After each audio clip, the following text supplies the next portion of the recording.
Hello friends, welcome back to my YouTube channel. So आज हम continue करेंगे हमारा discussion about special purpose books, subsidiary books, जिसमें other books आती हैं, purchase return book, sale return book, bill receivable book और bill payable book. इससे पहले हमने डिस्कस किया था about purchase book and sales book, जिसमें हमने देखा था कि कैसे हम उधार में ख़रीदा हुआ सामान परचेज बुक में रिकॉर्ड करते हैं, उधार में बेचा हुआ सामान सेल्स बुक में रिकॉर्ड करते हैं।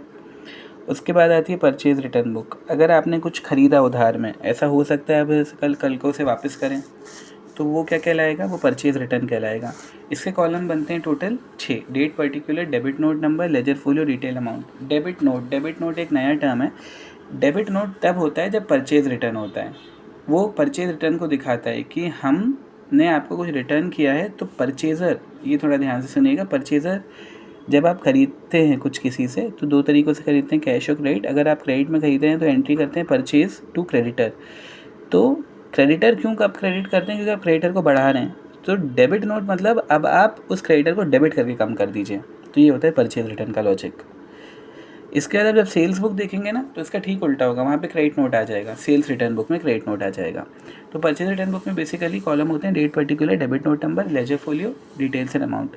देन आती है सेल रिटर्न बुक। अब आपने उधारी में कुछ बेचा, हो सकता है वो आपको कुछ वापस कर दें सामने वाले। तो यहाँ पे जब आपने उधारी में कुछ बेचा, सेल करी, तो एंट्री होगी debtor to cell.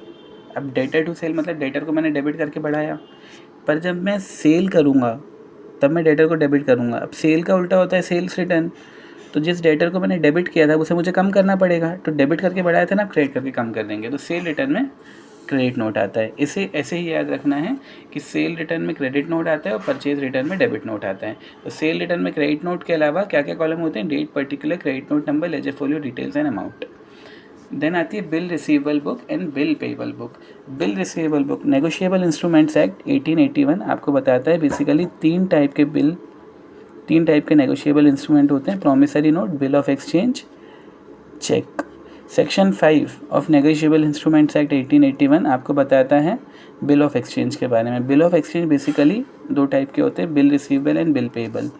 For example, आपको किसी से पैसे लेने हैं, उसके पास आज पैसे नहीं है पर वो प्रॉमिस कर रहा है आज नहीं है लेकिन 3 महीने बाद आएंगे तो मैं दे दूंगा। तो आप उनसे ना लिखित में ले लेंगे कि आप मेरे को लिखित में दे दीजिए कि आप 3 महीने बाद मुझे पैसे दे देंगे। तो जो आपको लिखित में देगा ना, वो बिल रिसीवेबल कहलाएगा।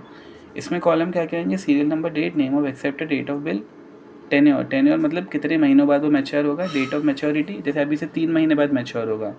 2 अप्रैल को आपने बिल दिया और 3 महीने बाद मैच्योर होगा, तो मैच्योरिटी डेट कब हुई? 2 जुलाई को। फिर where payable, ledger folio and amount. फिर आखिरी बुक आती है बिल पेबल बुक। ये भी एक तरह से नेगोशिएबल इंस्ट्रूमेंट में डिफाइन किया गया है। बिल ऑफ एक्सचेंज का टाइप है बिल पेबल बुक।